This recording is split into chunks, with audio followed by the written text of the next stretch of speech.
Okay, so welcome everybody to Growing Up in the RGV. Today's episode is very special because we have two of my amazing friends that are joining us as guest speakers. And a little bit later on, they'll be introducing themselves and they'll be telling us a little bit about why they're joining us today. So for today's episodes, we have 4 business shout outs. The first business is Mr. Pika, which she did send us some candy also. Ruth, where's your candy at? The owner is Rosa, which Rosita, we grew up with her in the projects. She lived in apartment 912 and I lived 913 and Ruth lived in apartment 915. 915, y'all. So we go with, and she makes stickers. She made my logo stickers and she's made t-shirts. Like she does it all and it's on point. So yeah, go show her some love. Oh my God, sorry. And I'm jealous. I want some. Second business is a brow studio. As a gay person, or in general, right? Everybody, we want to look good. We want to feel ourselves. So I started going to this place that's called Brow Studio by Mandy. Mandy is this awesome girl. She does amazing with my eyebrows. I love it. Mandy also is from Los Fresnos, I believe. Marta, you know her, right? Like personally, y'all went to school or something? So Mandy is one of my childhood friends. And, you know, to see Mandy grow up from the children that we were, and then see her face a lot of the things that she went through growing up. And to see her become the woman that she is now, the successful woman that she is, the chingona mom, the chingona wife, and she's beautiful inside, you know, and throughout everything that happened and everything that she's worked hard for, that beauty of her soul, it just never changed. And I know this for a fact because, here it goes. Okay, I know this for a fact because, you know, we hadn't talked in a long time for years because I joined the military and left, right? And, you know, recently when Vanessa Guillen's case was going on, she, out of nowhere, Mandy reached out. And it was like on a day that I needed it the most. So, you know, even without her knowing, like I'm forever grateful for Mandy. So anyway, yeah. She's amazing at eyebrows, y'all. Yeah, she is. Awesome. So there is another business. This other business is actually going to be introduced by one of our guest speakers. His name's Renato, one of Maida's friends. And so go ahead, Renato, let us know about this other business that we're going to be introducing in our podcast. The business I want to introduce is El Santuario Tacos here in Olmito, Texas. I like my regular tacos, Mr. Taco or any other taco, right? Well, I just gotten back from Houston after living over there for like 8 years. And eating tacos over there is a whole different experience from eating it here. Like they put other like orange sauces, green sauces with like, you know, I'm gonna cry for that. It's just like out of the ordinary tacos, you know. So I went there and it just took me back to being in Houston at like a Torchy's or like at a good bar with good food over there. It just brought me back. So I started going there every day and I tried the whole menu. The whole thing's amazing. My favorite thing. That is awesome. The pork belly tacos and the Texas margaritas are the best. They go great together. And shout out to my friend Sabrina, Lucio, who opened her own agency with Allstate in McAllen. You guys should check her out. Links down below. As well for us in Barber. That's cool. I plan on going to that restaurant maybe over the weekend. I want to really try out those pork belly tacos that you're talking about. So you definitely should. Cool. I'm going to.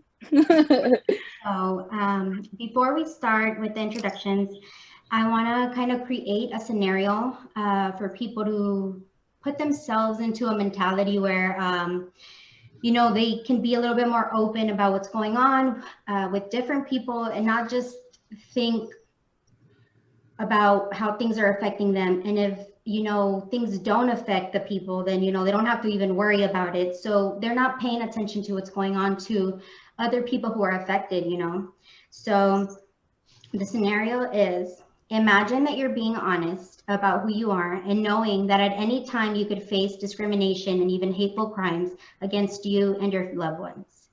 Sadly, this is something that's a reality for a lot of people in the LGBTQ community, you know, and it's something that LGBTQ community members have been facing since America's been born. Like, if you look back into history, this discrimination and this like horrible thing has been going on since the start.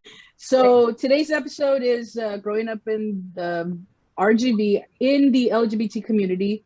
Also, just a reminder out there, anything that we are about to say or discuss between the four of us in general is not the opinion of everybody down here, right? This is all based off our own experiences, everything we've gone through. It doesn't define a specific type of person.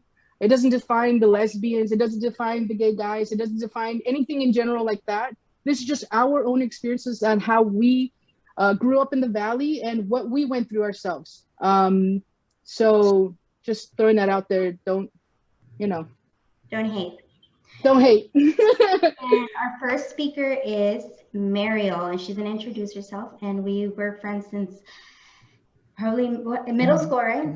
Elementary school. Elementary school. Oh, we're old, guys. But anyway, Mariel. Yeah, I'm older than all of y'all. Y'all need to chill out. You guys, she's way older. Oh. Anyway, go ahead, Mariel. Hi, I'm Mariel. I grew up in the Valley, and like most people that have grown up in the Valley, I left for various reasons. One of them was actually for the freedom of expressing myself in my gayness. Since that's what we're going to be talking about today. And I vouched that I was never going to come back, and I have found myself back now. So I have seen the double experience of growing up gay here, leaving and being able to really see how it is to be more open, and then coming back and experiencing life as a gay person, as a grown up back here in the Valley with a little bit more open-mindedness. What else would you like to hear about me? So I'm a mom of two. That's also another huge story about how my kids came to be. I am married. Another LGBT breaking the rules type of story there. So depending on what it is that you want me to go into, I can share more details. My name is Genaro Vadillo. I was born in Matamoros. I came to Brownsville when I was 9, and my life started here. I'm so thankful for my mom bringing me here to be able to express myself a little more than I feel I would in Mexico, based on, the family I might have grown up with. Anyway, after high school, I moved to Houston as well, and I feel I had the same experience that Maira did. I went out there and going to a bar and just experiencing the love and the culture and the gayness of everything. It was just amazing, like Maria said. And after 8 long years of living in Houston, rent got a little too expensive after Harvey. You get an apartment over there for $800. You can get a luxury apartment here for less than that. So I came back, and because of tacos, I'm back here. It's a good reason to come back. Definitely, yeah. So our first question that I'm going to ask is going to be for Mariel, and you guys are going to have the same questions, so you have some time, Lalo, to think about it. So Mariel, what are your first memories in realizing that you were a lesbian? That's a tough one. I feel like it came a little bit naturally, and it hit before I actually realized what I was going through. The very first memory that I remember is actually this girl that I was good friends with. She wasn't like in our friend circle or anything, but this girl that I was friends with from a class or something. And I always found myself wanting to be around her, and I couldn't understand why. And there was something about her eyes that just drew me in so much. And there was no reason for me to want to be close to this girl because we weren't like good friends or anything. And I remember very specifically, we were on a field trip one day, and she saw me and she came running to me and hugged me so tight that like, I think that I even carried her. And at that moment, I was like, wait a minute, what the hell is going on here? I think I was in 8th grade whenever that happened. And ever since then, I started questioning it a little bit more. Then it was at the time when instant messaging and chatting was starting to become really popular in the internet. So I started joining like all these different chat rooms and stuff. And I met this girl from New York, who actually, I think super random. It was playing Yahoo Pool. I don't know if you guys remember like the little games that guys used to have. And we just started chatting, and she told me that she was gay. And I thought that it was like the weirdest thing ever. I was in 8th grade, so keep in mind I was like 13 years old. And that's not something that you ever talk about in the Valley. Whenever you hear about gays, it's always like, I hate this word, but I'm going to say it because it's so commonly said, but maricones or jotos or marimachas, like, which I love the word marimacha, by the way, now, like I reclaim it. But at the time, whenever it wasn't spoken about as much, it was always a dirty word, especially marimacha. Like you hear the word marimacha and you think of somebody just so filthy, greasy hair, unkept, and that's everything I ever knew about what being gay was like. And it blew my mind whenever I started talking to somebody completely normal that had feelings towards another woman. Well, around that time, I know that I'm making it really long and complicated, but around that time is when it really clicked for me. I had another friend in our friend group.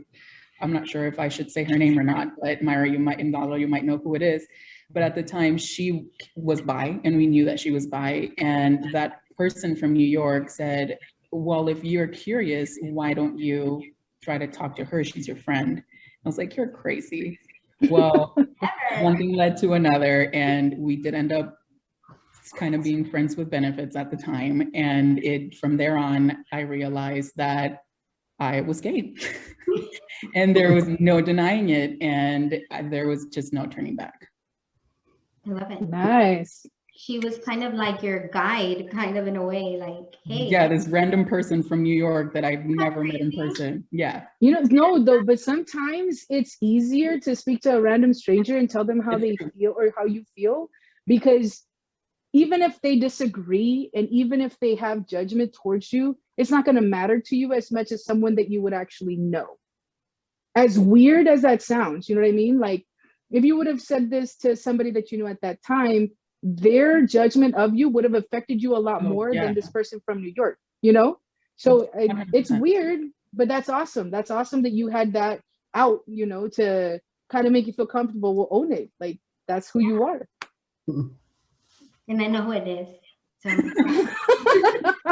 You gotta tell me later because I want the cheese. I'll send you a picture later. Okay, Lalo, so the same question for you. What are the first memories of you realizing that you were gay?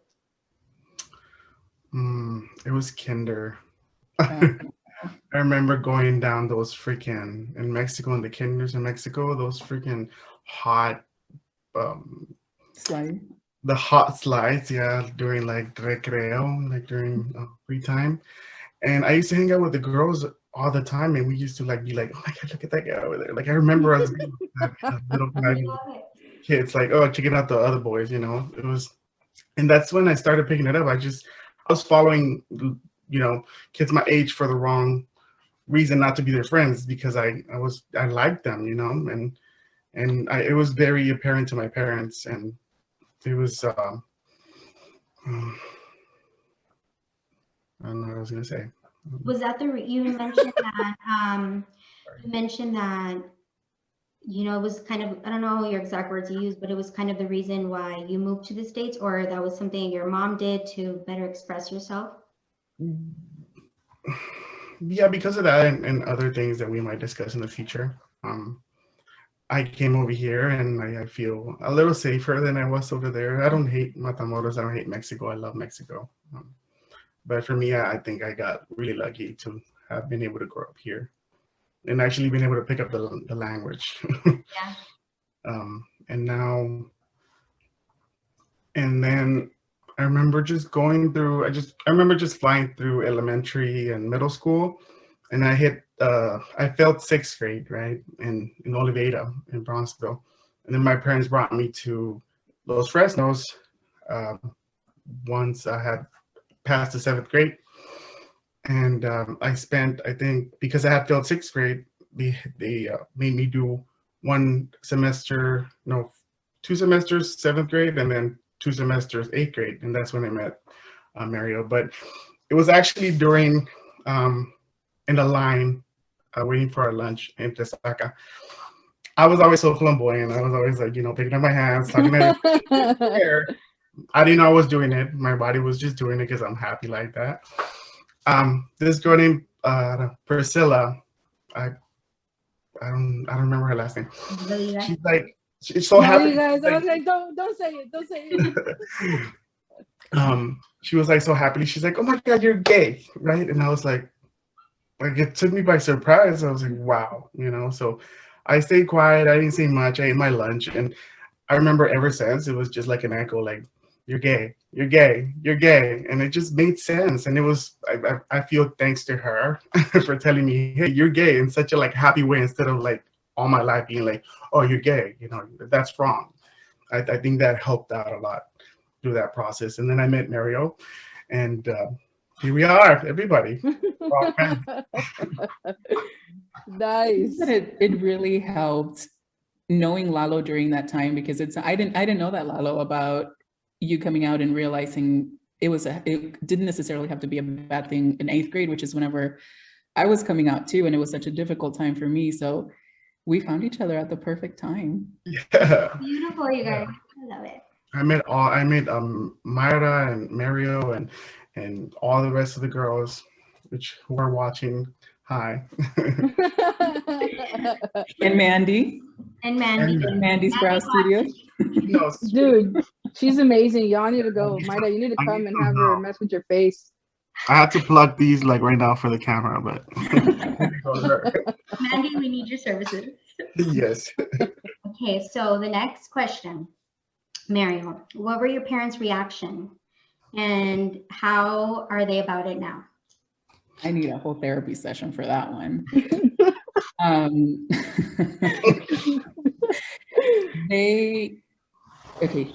My mom has gotten a little bit better now. And if I am being completely honest, I think the only reason why she is better now is because of my kids.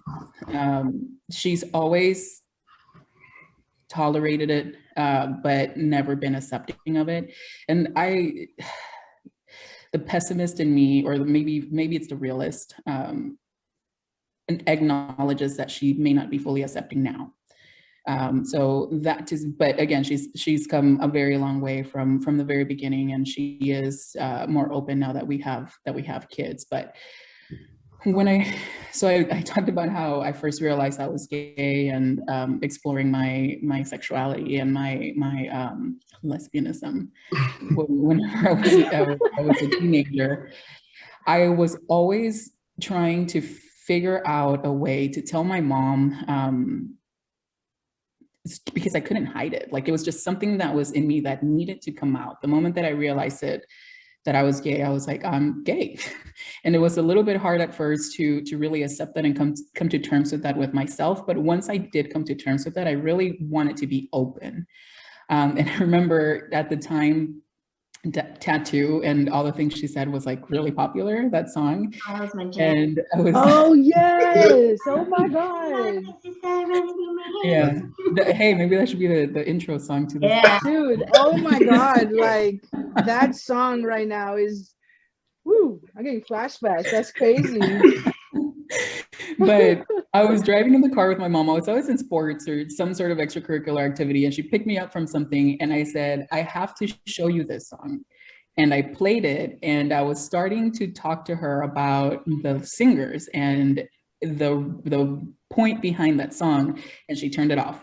And she said, this is wrong. And she just said, it's wrong. And she cut the conversation, didn't want to talk about it anymore. And that's when I knew where I stood with her on the matter. A lot of other things happened over time. I keep saying this, but it's because it's just such a huge part of me coming out and growing up gay. I was so unapologetically gay at the time. And when I think about growing up and walking down the halls with Lalo, like we were rule breakers without even knowing that we were fucking rule breakers. And we were so open about it. We didn't give a shit. And it hurt so bad that I had a double life, essentially. I had my life with my friends and at school, and I was so comfortable and open, and then I had to come home and I had to pretend that that wasn't a part of me. And then I met the first very serious relationship. Well, the first serious relationship that I had, I was still a teenager, so it wasn't like marriage or anything to that level of seriousness. But the first serious girlfriend that I had, one of the things that I really liked about her was that she was also very unapologetically gay. Like she almost didn't even get to graduate because they were going to kick her out because of how open she was. They thought that it wasn't a good image for the school. And I had the opportunity to be with somebody who was that serious. And I said, fuck it. Like, I'm gonna tell my mom, I don't care. This is it. Like, this is who I wanna be with. This is who I wanna be. And I'm just gonna go for it. And when I told her, she kicked me out of the house. I was 16, I think, at the time. And she was like, no, like this is not gonna happen in my house. And she was like, I don't even know how to explain it, but she was like saying all these things and not acknowledging it at the same time. So what I was pissed and I was like, what do you want me to tell you, that I'm fucking gay? Because I am.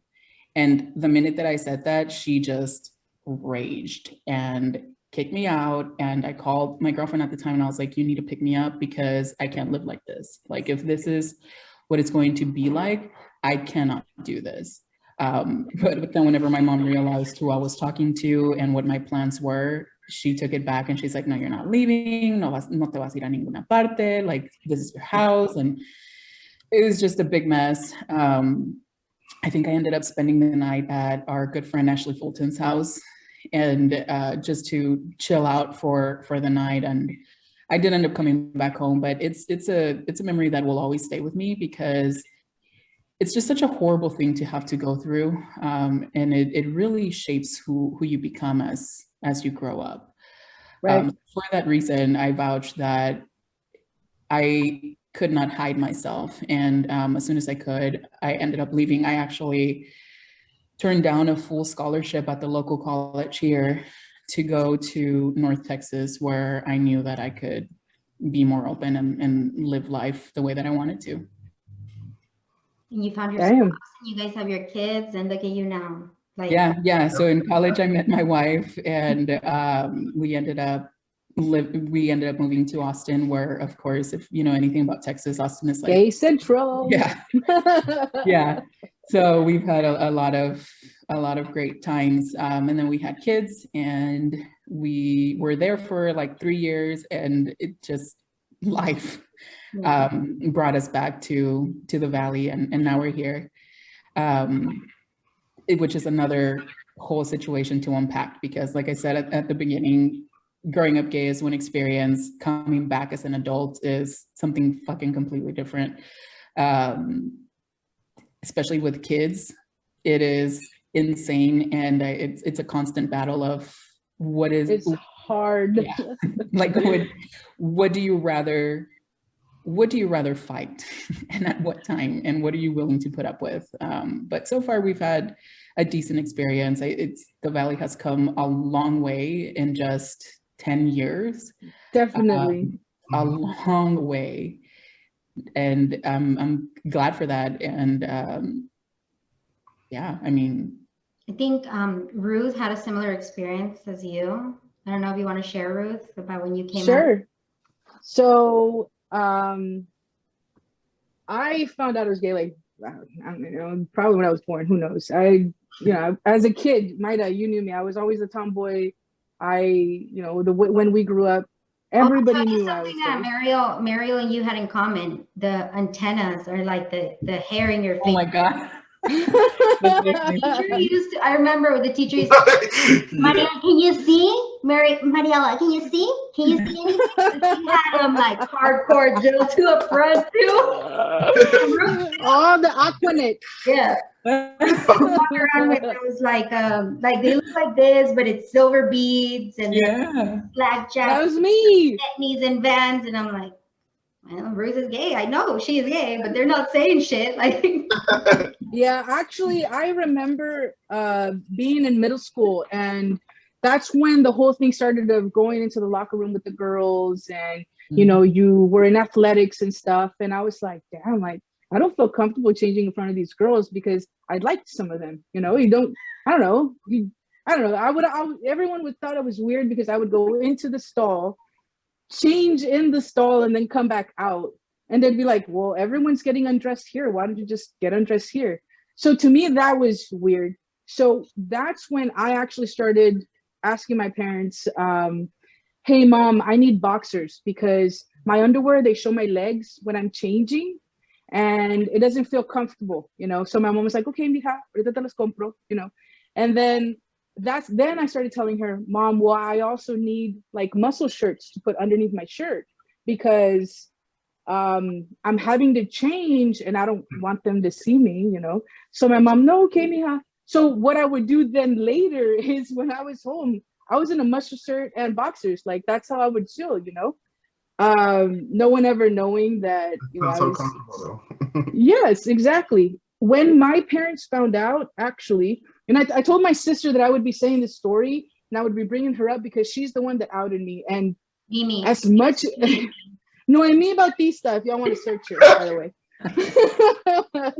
We love her. We love Mimi. So I had invited a girl right over who was my friend, and I know something happened. I don't remember the specifics, but I know I pissed my sister off, right? She was pissed. So because she was so pissed, she went and told my parents, well, that girl that's in Ruth's room is not really her friend, it's her girlfriend. And my parents are pastors. Yeah. Okay. I grew up in church. So I knew from the get-go, even before then, I mean, it was always preached and told to you, that's bad, you don't do that. Regardless of the feelings, you know, that's bad, you're going to hell, that's bad. So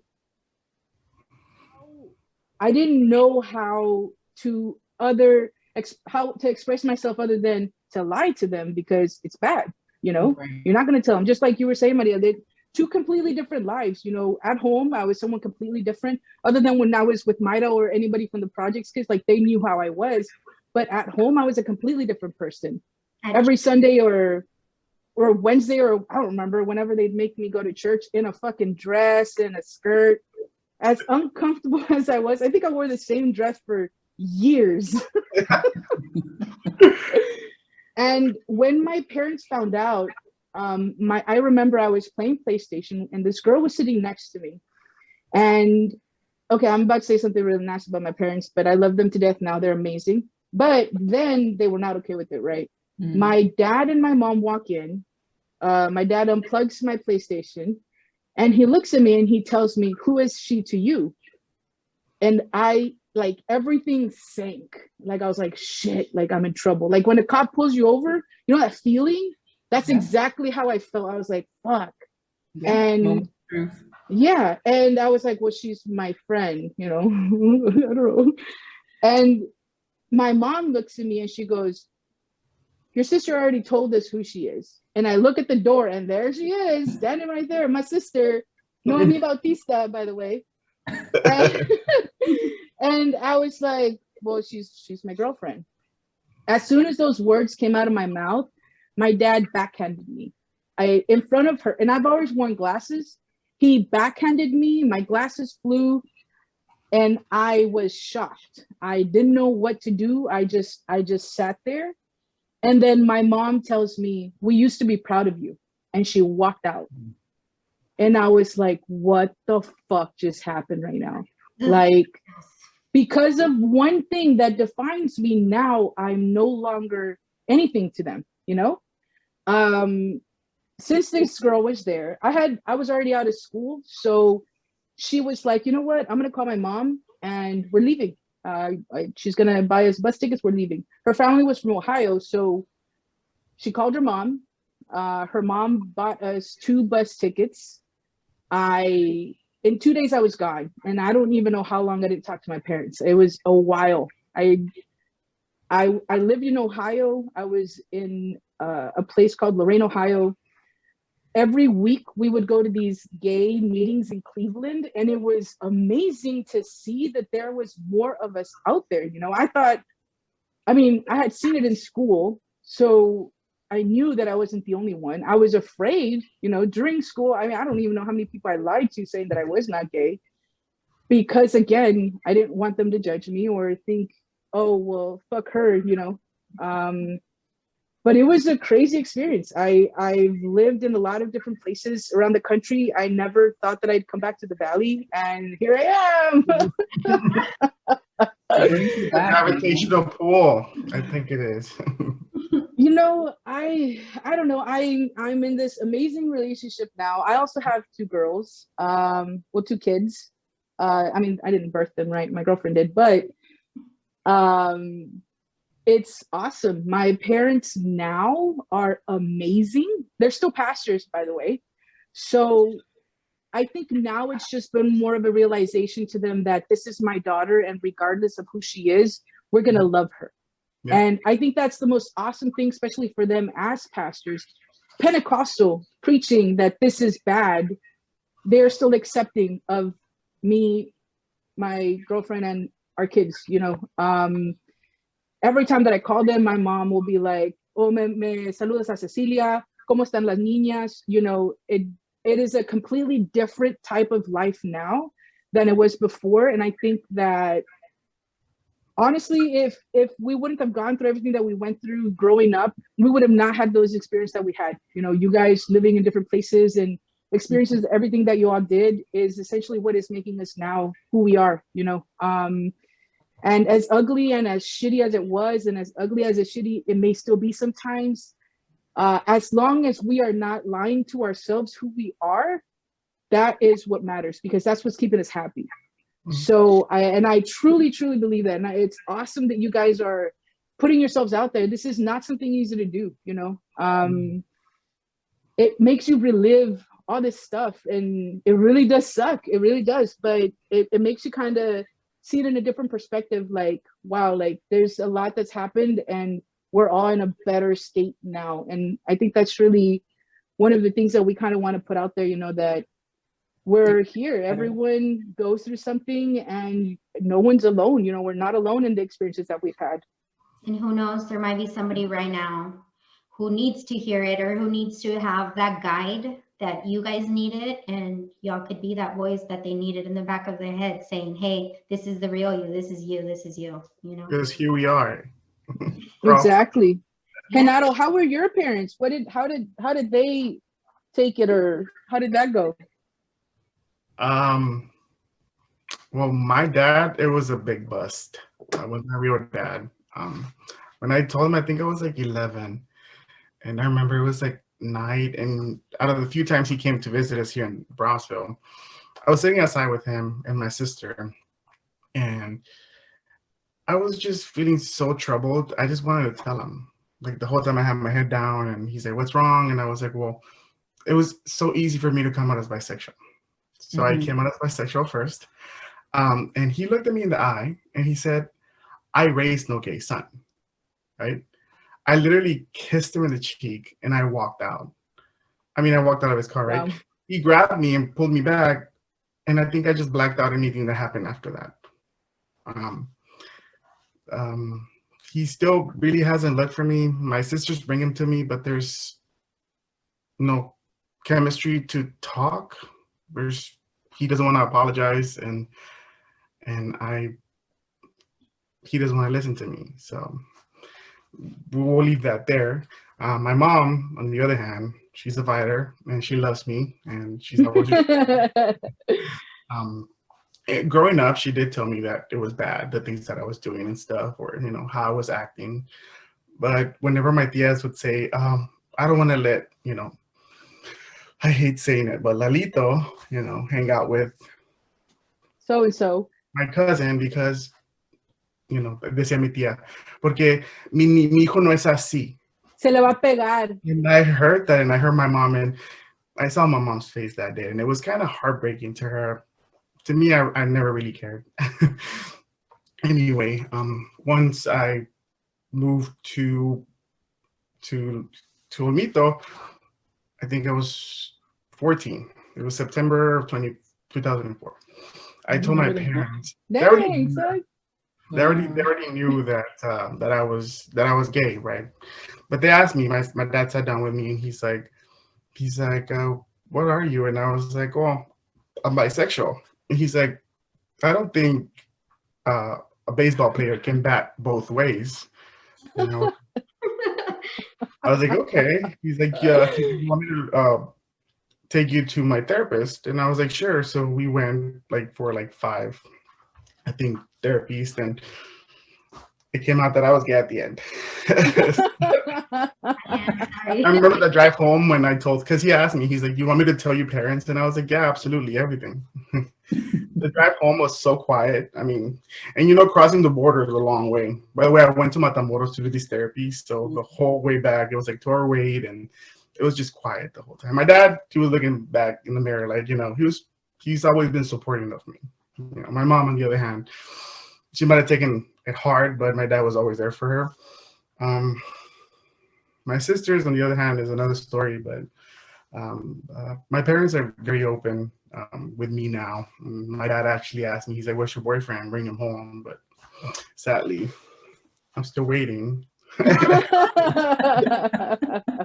Okay. But yeah, that's my experience with my parents. As far as my sisters, they accept it. They kind of don't want me to talk about it, but here I am. So okay. Cool. I've had a lot of experiences too. Like I remember one time when I was staying with a family member. I was living up in North Carolina. I'm not going to say names just for their own sake, I guess. I was staying with a family member, and then the conversation came to the point where I couldn't stay with them any longer because the fact that I was gay was going to make their kids gay. And 10, I don't know how many years later now, they're perfectly fine, I mean, they're not gay, so I know I didn't rub off on them. If they were, it was not me. Yeah. And it I don't know, it's the whole Hispanic thing too, like machismo is very strong. Exactly. And one of the things that I will tell both of y'all, if you all still have these feelings with any of your family members or anything like that, this is what helped me get over it, because there was a time in my life where I was doing a lot of shit I should not have been doing, didn't care about my life at all, didn't care what the repercussions were of what I was doing. And it had a lot to do with the fact that nobody accepted me. I was not accepted. And I finally realized that it doesn't have to be their acceptance. It's your own acceptance with yourself. And when I realized that, that's when I started forgiving everybody that had at any point made me feel shitty for being gay, because they may never come to terms with it. They're probably going to die upset and bothered about it. Who gives a shit? Regardless of what this person is in your life, it's about your own life at this point, you being happy, you being okay with yourself, and that's what matters. And you have people that love you and support you. The other people around that don't exist and don't matter. That's the only way that we can be happy. Exactly. So whenever we were wedding planning, there were a lot of emotions that were circulating all over the place, and a lot of it had to do with guilt surrounding family. And I don't know necessarily that it was their acceptance, because at that point it was just kind of like, well, ¿qué le vamos a hacer? Like, it's done. Like, they're getting married. We ain't got nothing else to say. But it was more like this, just, you said it earlier, Lalo, gravitational pull. Like, growing up in the Valley, and as a minority in general, because I know that other minorities feel the same way, there's always like this stigma and pull, and like, I'm not going to say we because I'm not included in this at all, but there's groups of people who don't like to see others get out of the norm or yes, or grow into themselves, and they pull them back. Like they try everything in their power to just bring them back. And sometimes it's emotional. Like it's not even like getting them physically somewhere. It's an emotional pull that there's just no explanation for it. It's just guilt. And one of the things, and that it was a very strong experience like that for me whenever we were wedding planning. And one of the things that my wife said at the time that has always stuck with me is, they don't ever make any decisions putting you first. Why should you? Yeah. And it blew my mind and opened up my perspective. And ever since then, I was like, you're right. Like, nobody else is going to stop what they're doing to accommodate me. So why am I putting my life on hold? Why am I putting myself back in the closet, or whatever else that you want to do, however else you want to see it, whenever nobody else is going to do me the same favor? Like, everybody else is okay to live their life openly. Why should I not have that same Exactly. You know, that actually goes into the last question. Are you ready for the last question? Can I say the last question? So, about feeling open and not putting yourself in the closet, right? So how comfortable are you guys with showing affection to each other in public here? If you show affection. Yeah, like how comfortable are y'all with holding hands or kissing or whatever the kiss may be, you know, whatever it is that you guys actually do show in public? How do you guys feel about that? You want to take that one, Lalo, or? Sure. I mean, I think mine will be easier. Well, for me, it's a little easier in the sense that I've been single for a long time, so I can't really experience holding another man's hand. But in Houston, well, I mean, that was at a gay bar, so it doesn't really count. But here in the RGV, back to the RGV, I'm sorry. I would. If I had a pride shirt, I would wear it proudly. And if I can give you one, I would give you one. If you saw my shirt and were like, hey, I want that shirt, I'll give you one, because that's how proud I am of who I am and how far I've become. Nice. I'm proud of you, Lalo. Thank you. Yeah. For me, it's a little bit difficult for me to answer that question, only because we moved back right when the pandemic was starting. So we haven't had an opportunity to really be out in public enough to show that kind of PDA, if you will. Not that we're big on PDA to begin with, but I mean, we have never once hid who we are to each other. I'll give you a similar, I guess, example or something to like come back to what you were saying. We moved into an old house that needs a lot of renovating.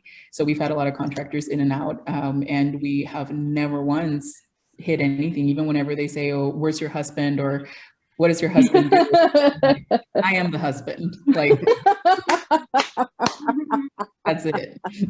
And my kids, like, they've never had to face that because we've always been so open. And unfortunately, we've never been around too many other gay families so they could really see what it's like to have two moms. We need to hang out. We do need to hang out. But to them, it's so normal that they don't care. Like Olympia, whenever they have met other kids before, they say it like nothing. Like they'll just be like, Olympia will say, I have a brother and I have two mommies. And so does Bodhi, my mama and my mommy. And it's never once like, they've never once had to pause. And even with the strangers that have come into our house, helping with the renovations, we've been so lucky that none of them have given us that cold shoulder or acted weird. Well, I take that back. There was one man that was like hitting on my wife and commenting on how cute we both were. And she was like, no, creep. Like, never doing business with this man again. Oh my God. But other than that, it's been a pretty good experience. But it being open in other places. I mean, like I said, I spend too much time not being myself at home that I won't ever go back to that closet. And I will, if I feel like I want to hold my wife's hand in public, I'm going to hold my wife's hand in public. High five.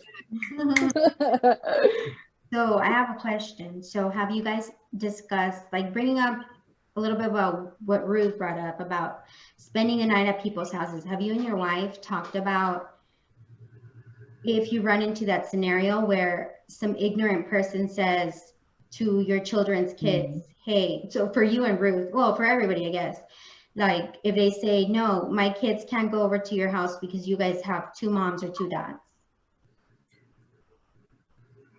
Was that hard? I'm sorry, guys. No, it's not hard. How old are your kids? How old are my your kids? My daughter just turned 4 today, and my son's about to be 4. Oh, happy birthday to her. Happy Birthday. So they're so little that and again, we've been living through a pandemic where we haven't had that. So it's hard to think about it. We have talked about it in the past. Right. And to be honest with you, I don't know that we would ever even get to that point, because I knew how I was whenever I was spending the night at people's houses, and there's other things that I want to protect my kids from. Yeah, that grasps everything else. So I don't know that we'll ever be in that position, because I don't know how much spending the night is actually going to happen. But well, okay, look, I'll speak on that, just because we have a 13-year-old, and we have had sleepovers. She's had her friend over, you know. So I guess really, to us anyway, with their school, they know that they have 2 moms. Yes. We hear Marcy, our little one, she's 8. We can hear when she's in class, and she'll tell them, oh yeah, my mom's. I mean, they still spend time with their dad, you know, their dad picks them up every other weekend. They spend how much ever time that they possibly can with him, right? So they'll still bring up, oh yeah, my dad, this and that, but their home here is with us, you know? So when it comes to school, when it comes to things like that, it's always, oh yeah, my mom's. I've not yet heard them say anything about being discriminated against for them saying moms. I remember one time we had an issue with a nurse where she didn't want to acknowledge that I was Marcy's mom. But that, I took care of that really quick. So nothing, I mean, not yet anyway. I'm sure there'll be a time when that comes. I mean, Jaden, she's our older one. She's pretty, I mean, she'll say something, you know. Marcy will say something even quicker just because it's Marcy. She always immediately has something to say about it. So I mean, and if they have experienced anything, again, they haven't said anything. I don't think they have. I'm not sure, honestly, but the Valley really has come a long way. It's crazy. Like, I don't think that I would have ever imagined this growing up. Like, there's not that. I'm sure there's still discrimination. I'm sure there is. Yeah, definitely. But I personally am so lucky that we haven't experienced any of that, and it sounds like you haven't either, Ruth. Yes and no. Okay, with the mask on, and I'm not fit, right? I'm chunky, I got a gut. So everyone calls me sir. I mean, the haircut, you know, they can't, even without a mask, I get called sir. I get called sir all the time. I was having a conversation a while back with my girlfriend. I was like, do I really just look like a fat guy? Like, do they really just think that I'm just this fat guy? Like, my boobs are just because I'm fat? Well, hoping it's inclusion. So and it doesn't bother me, you know, and I don't think I have like a manly voice or deep voice, you know. I think I sound pretty feminine. And then when I start talking, they'll look like, oh, I'm sorry. And I'm like, no, it's cool. Like, I don't mind. I don't care. You can call me whatever you want. It doesn't bother me, you know. We've been discriminated against. It's I don't think my girlfriend has experienced it as much as I have. But I mean, it's happened, you know, you get looks here and there, nothing where someone's coming at you and telling you something, you know what I mean? But I mean, it still happens. You still get the looks, you're still gonna get the little comments or the whispers here and there, you know, from people, but definitely not how it was before I left here. And that's one of the things that really kind of makes you think like, wow, there has actually been progress. Because I know, and I'm sure you all maybe felt this way, but when I left, I did not think that coming back, there would be a difference, or that things would be different because of how constant things were, you know, as growing up, how ugly everyone was, how you can't be better than anybody, or you can't have this because I don't have that, or Yes. you know, you can't live this life because I don't live that life. And instead of them being, oh yeah, go get it, do that, you know, do for yourself, it was like, oh no, you're never gonna make it and you're never gonna have anything. Or I mean, why? not in those words, right? Always question, like, why do you want to do Yes. that? Why do you want me to do that? Well, because you guys aren't going to let me grow here. So I've got to leave to be able to be me. Exactly. So much in that period of time, I believe. Yeah. No, yeah, definitely. It's been something, man. It's nice, not that it's nice what y'all went through, because that's not nice, but it's nice to know that I wasn't the only one that felt the way that I felt, or that I wasn't the only one that had to leave, that I wasn't the only one that experienced that for my parents, you know. It makes me realize that maybe there was so many other people. And I mean, we see it all the time. We hear it all the time. People are committing suicide. People are getting beat up. People are this or that. I mean, someone can be an alcoholic right now or a drug addict because they're gay and they can't come out. And that's their only out, you know? There's a lot of things. And I really, really, really, really hope, and I'm going to get a little emotional, but I really, really hope that this video puts it out there for people that are going through this right now and makes them know and understand that it's okay. It's okay for you to feel the way you feel. As long as you're not hurting anybody, as long as you're not doing something to intentionally hurt somebody, it's okay for you to be who you are. And people really need to know that it's okay. I don't know. It sucks. It really does suck. And I'm just so happy that we're doing this and we're giving this opportunity for other people to realize that they're not alone. So the next and final thing that we wanted to bring up also was on how, you know, we approach our children and teaching them and letting them know that it's okay and it's normal to have a same-sex couple, and, you know, to be mindful and to be open, like it's fine, who cares? And I'll share my story with Mariel actually. And then Ruth too, but so Mariel, we were supposed to meet up, and then stuff came up once I moved back to Texas, and I told my son, I'm like, hey, you know, we're gonna meet two kids, and I said their names, and I'm like, and then there's gonna be two mommies, okay? It's like, oh, they have two mommies? I'm like, yeah. It's like, but what if they need to pick up something heavy? Like, and he's like, well, they can borrow my daddy if they need something to get picked up. And I'm like, that's not all you use your dad for. Like, but it's important our kids aren't automatically drawn to that hatred and to that ugliness of, you know, whatever these negative, ignorant comments are. Like, it's better to have our children be accepting and be open to everything, you know. And then we had Ruth come over. Like, there was never anything. He was like, Tia Ceci, Tia Ruth, Tia Ceci. You know, and I love that my son won't grow up with that mentality of not being accepting for people just because they love who they love and because they are who they are. So how do you think it's like the best way for people to teach their kids? I think for my 9 nephews and nieces, ranging from the age of like 5 to 22 or 24, 22, 23, I'm not really sure here. Get back on that one.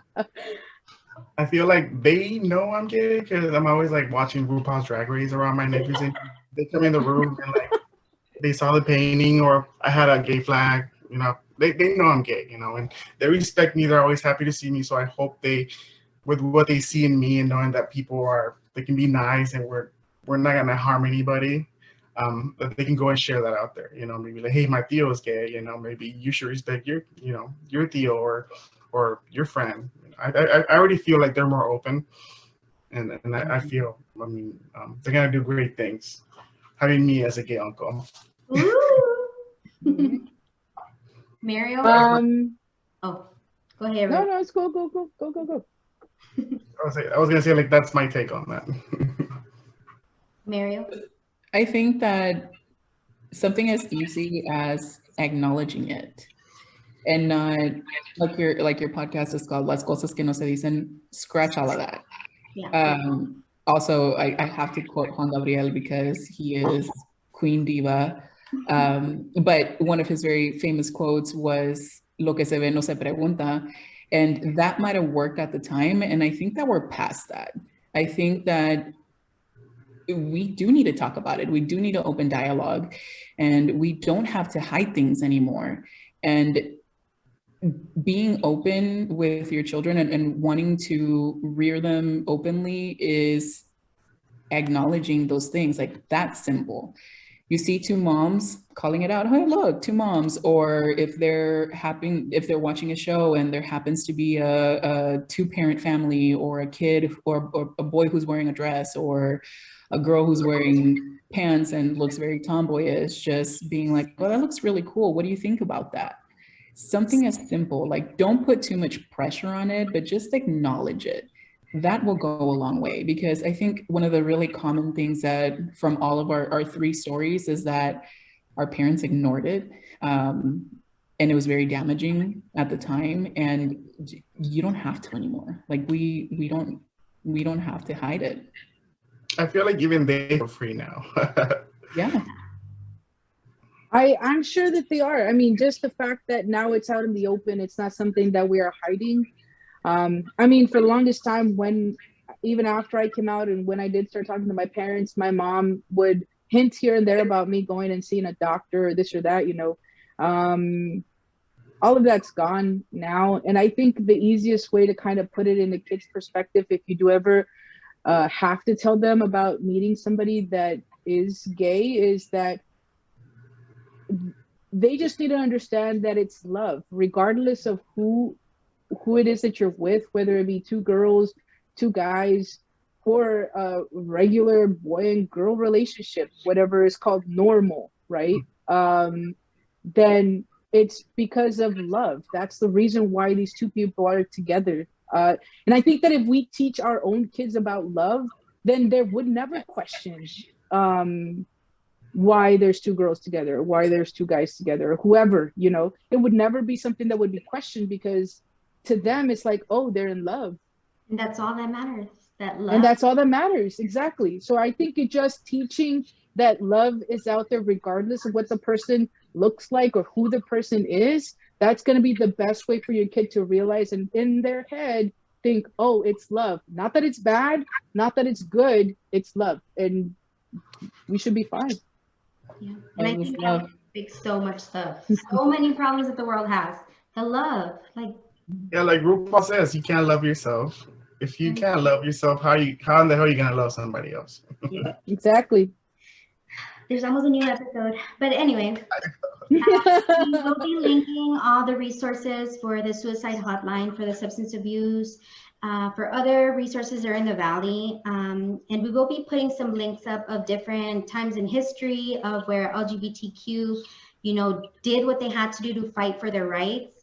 And all of the businesses, thank you so much for providing your information, and we love you guys so much, and we can't wait to try the different stuff, and we will post everything at the end of the video. So thank you, and thank you, Lalo, and thank you. Wait. One last thing I want to mention that I forgot to mention is my barber is amazing. He showed up this morning to give me a haircut to make sure that I looked decent for this video.